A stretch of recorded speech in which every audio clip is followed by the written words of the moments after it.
Would you believe I just done a whole video without realising I didn't press record? Fucking idiot.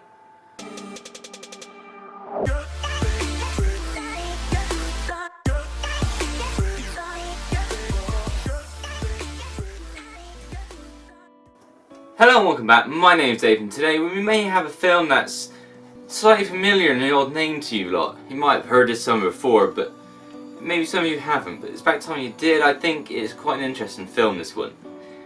Buffalo Soldiers. Ray Elwood is a young man in the American Army who has a bit of a side business, you may call it. His side business would happen to be in the black market of drugs, alcohol, drugs, and the odd weapon here and there. I don't recommend you going on the black market and finding drugs though, okay? Not the best way of going around and getting some. You just go to the corner street somewhere in some city and get some. Not that I would know. Basically, Elwood is a young man who joined the army and quite quickly established himself as a black market man who likes to smuggle and druggle and huggle and hustle drugs to other soldiers and other officers in some way as well in the army where they're stationed at.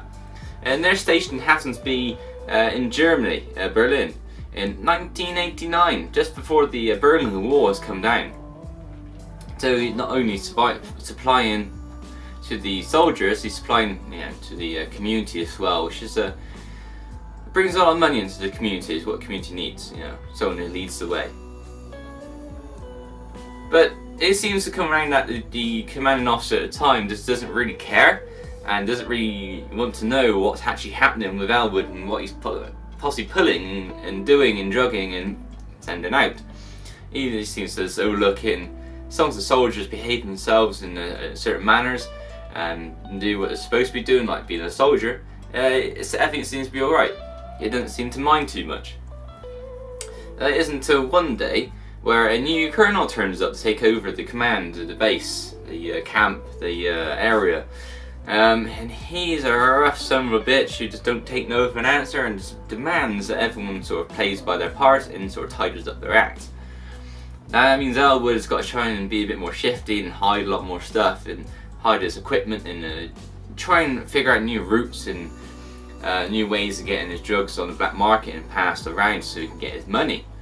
And not only that he gets his money, but to just try and save his ass from getting ripped apart by the court martials and the officers and all that.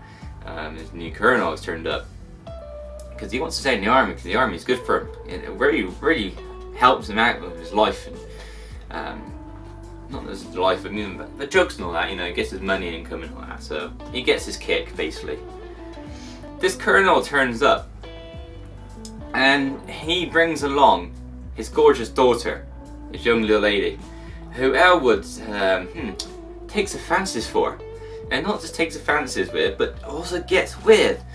She quite fancied him back, either really or not really. It's up to you to decipher, but I think it's more she wants him because of the black market trader he is. He has his store set up, she comes along, takes a little bit off the side, just write that down in the books, write it off, it doesn't matter, something like give your girlfriend sort of thing. Anyway, a lot of shenanigans happen, and the colonel's not too happy about it, Elwood being with his daughter, so naturally he gets Elwood a hard time. But later on in the film, a truck happens to lose some of its precious cargo.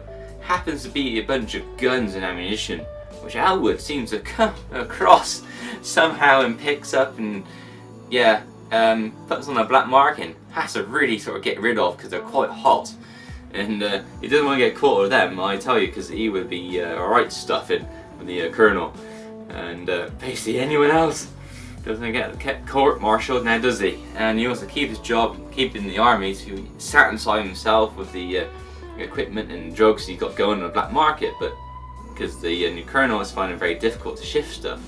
So it's difficult to get rid of these guns as well. His guns are sticking around and he can't get rid of them very well.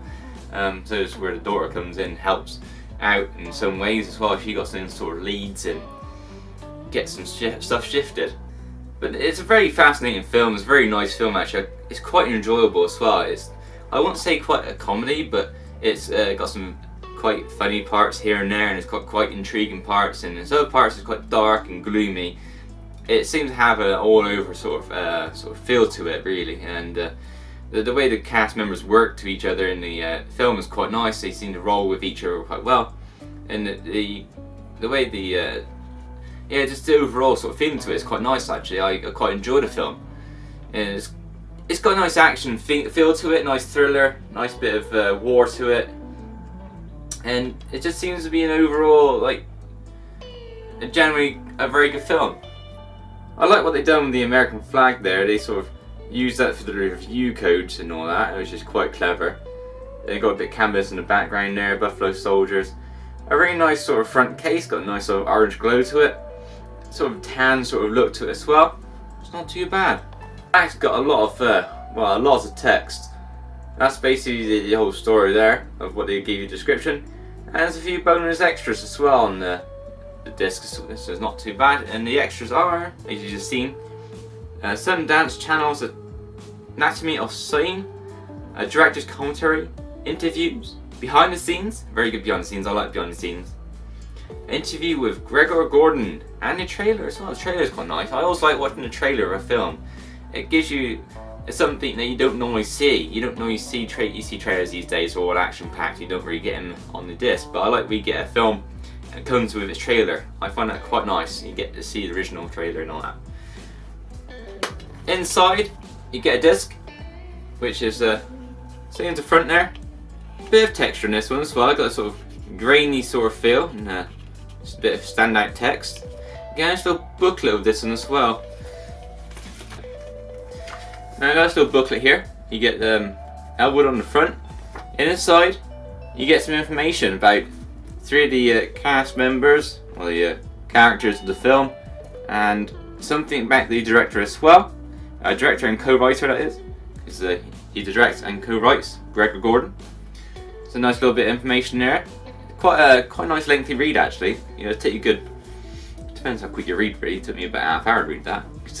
I'm much of a reader. And on the back, it got some nice chapters on there. You got 20 of them. Not that you really need them, but I like the look of the way they did that. It's a nice little scribbled or written down sort of effect. Very nice. Nice little book actually. Got a nice, smooth sort of feel, but a little bit of sort of texture-ish sort of grain to it. Very nice. Pop that right back in its old case, you see. So it's slotting there nicely.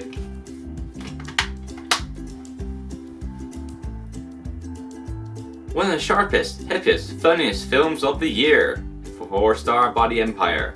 Like I said before, it's not the funniest, but it's quite an enjoyable film. I don't believe it's meant to be set out to be a comedy, so don't take it as one. It's more of a war film. I think of it anyway. So, but on that note, it's rather enjoyable, rather well done, and quite exciting. Good comedy parts in between, but it's pretty good to take it on a serious note. So thank you very much for watching. Buffalo Soldiers, your recommended film for today, and I'll see you next time. Bye bye.